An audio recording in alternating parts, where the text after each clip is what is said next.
Now, from the Weather Tracker TV Storm Studios, this is your weather tonight. Here's Chief Meteorologist William Cole. All right, folks, here we go now, heading right on into our Wednesday evening. And I tell you what, it ended up being a very comfortable Wednesday afternoon. We had some of that gray cloud cover roll up from the deep south of Texas, really as anticipated, but it didn't really filter out as anticipated, right? So we really didn't end up with any sun.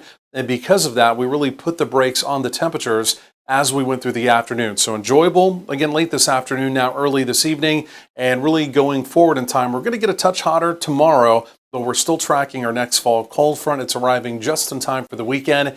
Again, details on that coming up. But again, first of all, this will be your Wednesday evening. And again, temperatures really through the evening not moving a whole lot. We'll be pretty steady through the 70s. And again, even though it now gets dark right around 7 p.m., it will be generally cloudy again as we go through the evening. So this is what I'm talking about, right? Because of the low gray cloud cover that again filtered in, like I mentioned, temperatures really did not move. Most folks out there in the mid 70s this afternoon, a little bit more in the way of sun in our far western counties. Temperatures bounced out there just a little bit more. But look at the Metroplex here. I mean, DFW topped out at 76. Dallas loves 76. Maybe take a look down around the Burleson area. You folks only made it to, again, 73 as we went through this afternoon. So even though we got the cloud cover here, we did not really get any rain at all. I say really didn't, but again, our far southeastern counties, like down around Anderson County, Freestone County, there were a couple raindrops down there as we went through the day. It all had to do with really just a slug of moisture that was moving through the deep south of Texas. Folks down there, though, got a very generous, steady rain, a tropical rain yesterday and today as well. Again, unfortunately for us here in North Texas, it was basically a swing and a miss. So there goes the rain. You can see it's a wide shield of rain.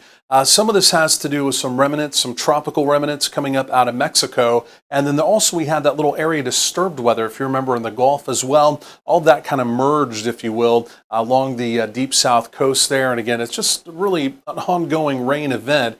You can see from the deep south, even back down into parts of the Florida Peninsula as well. You can see the area of moisture, right? The tropical moisture feeding up out of the Pacific. This is what's left of Lydia, a hurricane that made landfall yesterday evening down at Old Mexico. And so again, her remnants lifting up. We had that area disturbed weather. So again, just ongoing tropical rain, something that we really could have used here in North Texas. And typically when we kind of get the drought busters, so to speak, it's normally something like that, some type of a tropical rain. But again, unfortunately, it was just too far down to our south. But as we look off to the north now, we are tracking our next weather maker. This is going to be arriving, part of it essentially arriving tomorrow. We're going to have a dry line setting up in our western counties, but truly the effects of this, the cold front that's going to swing around on the backside, that's more so going to be arriving on Friday. So tomorrow, Thursday, still pretty warm. Friday, pretty warm. But again, Friday evening, then definitely through the weekend, the temperatures will be dropping down, feeling definitely quite a bit more like fall. So here comes that weather maker. But again, here's our problem. You can see how far to the north it is, right? There's the core, the area of the low pressure. Because it's so far to the north, all the dynamics to maybe even get some rain and maybe even get some storms to go, they're just going to be too far off to the north. So again, yes, it will bring us at least some milder temperatures heading into the weekend, but unfortunately no rain that we desperately need. Now, first thing out the door tomorrow, you are going to notice a lot of very low gray stratus cloud cover, a little bit different than even the cloud cover we had out there today. We'll have a dry line setting up in our western county, so moisture kind of pooling there. We'll begin to burn that off as we go through the day. Once we burn that off, again, the temperatures will begin to jump, but essentially even through tomorrow, even with that dry line out to the west, again, we do remain dry. So if you're heading out to the fair, well, the pick day, at least over the next 3 days, I would go on Saturday. You can see your daytime high on Saturday there, right around 74 behind that cold front I've been talking about. So overnight, generally in the 60s, we're basically quiet overnight, no real opportunity of any precipitation. Temperatures after some morning clouds tomorrow, they do go up with some sun through the afternoon, generally 80s. Dry line in our western counties, temperatures really jump there into the mid 90s. And then again, you can see as we get into Thursday night, early Friday morning, essentially back down into the 60s. And then as we go through Friday, high temperatures here generally in the 80s.